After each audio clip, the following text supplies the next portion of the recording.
आगे बढ़ते हैं अगली खबर की तरफ। विदेश में पढ़ने वाले छात्रों के लिए रिजर्व बैंक की फॉरेन एक्सचेंज नियमों में छूट को रिजर्व बैंक बदल सकता है। आरबीआई को शक है कि इस नियम का गलत इस्तेमाल हो रहा है। नियम के तहत विदेश में पढ़ाई करने वाले छात्र अगर अपना खर्च चलाने के लिए वहां पर कोई छोटा मोटा काम करते हैं तो उन पर फेमा का नियम लागू नहीं होगा, जो सामान्य एनआरआईज पर लागू होता है। रिजर्व बैंक ने 2003 में विदेश में पढ़ने वाले छात्रों को फेमा नियम में ये छूट दी थी, लेकिन अब शक है कि कई लोग इस छूट का गलत इस्तेमाल कर रहे हैं। सर, क्या कुछ पता चला आरबीआई को कि कैसे ये घपला हो रहा है, क्या चोरी हो रही है?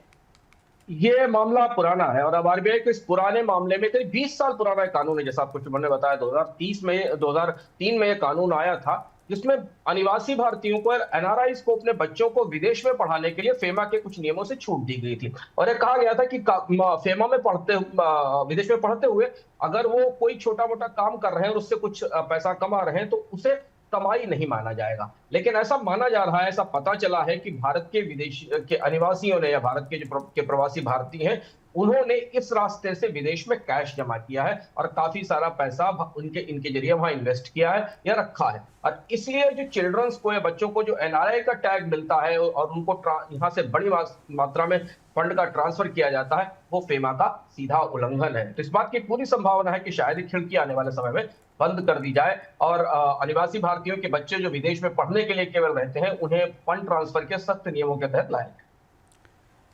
एनबीएफसीज और माइक्रो फाइनेंस कंपनियों को बैंकों की तरफ से दिए जाने वाले कर्ज में रिस्क वेटेज पर आरबीआई की राहत के बावजूद बैंक की तरफ से एनबीएफसीज और माइक्रो फाइनेंस कंपनियों को कर्ज बढ़ाने में जल्दबाजी की संभावना नहीं है।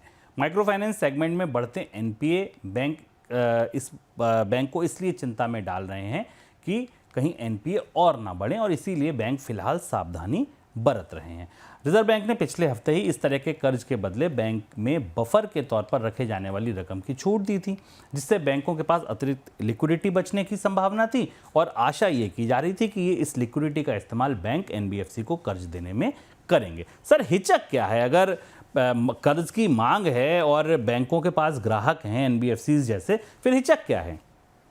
जीडीपी का जो आंकड़ा हम देख रहे हैं, भाई बैंकर्स भी देख रहे हैं और उनको पता है कि जो माइक्रो फाइनेंस इंडस्ट्री है, वो जिस क्षेत्र को या जिन लोगों को कर्ज देती है, वहां इनकम लेवल्स तेजी से गिर रहे हैं, कंजम्पशन में गिरावट है। अभी हम लोग चर्चा करेंगे बाइक्स की सेल्स पर। तो जो ओवरऑल इकोनॉमी का स्लो डाउन है, वो इन क्षेत्रों को जिन्हें एनबीएफसी पैसा देते हैं या बैंक पैसा देते हैं, वहां पर अब जो फेलियर ऑफ पेमेंट्स है, रिस्क है, डिफॉल्ट है, वो बढ़ा रहा है। हम अपने पिछले कार्यक्रम में बता भी चुके हैं कि माइक्रो फाइनेंस में बड़े डिफॉल्ट और बड़े एनपीए दिखाई दे रहे हैं। हालांकि आरबीआई ये चाहता है कि इन क्षेत्रों को कर्ज पहुंचे, पर बैंक फिलहाल अभी कोई जोखिम लेने के मूड में नहीं दिखते और इसलिए जो उनका रिस्क एवर्जन है, जोखिम टालने की कोशिश है, उस वजह से वो इन रियायतों के बाद भी कर्ज देने में आगे नहीं आ रहे हैं।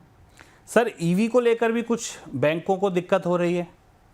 ईवी को लेकर दिक्कतें हो रही। क्या ईवी की बिक्री इस बात पर निर्भर है कि बैंक कितना कर्ज देता है, क्योंकि आने वाले समय में सब्सिडीज खत्म हो जाएंगी।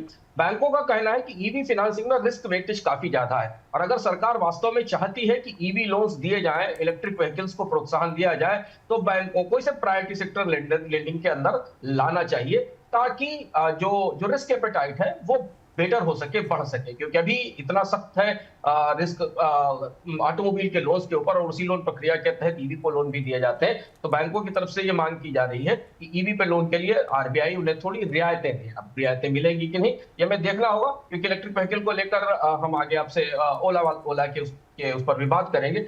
ओला की को भी अब बाजार में जो 2 व्हीलर और 3 व्हीलर और 4 व्हीलर ईवी कंपनियां हैं, वो सब्सिडी कम होने की रोशनी में अपनी रणनीतियां बदल रही हैं।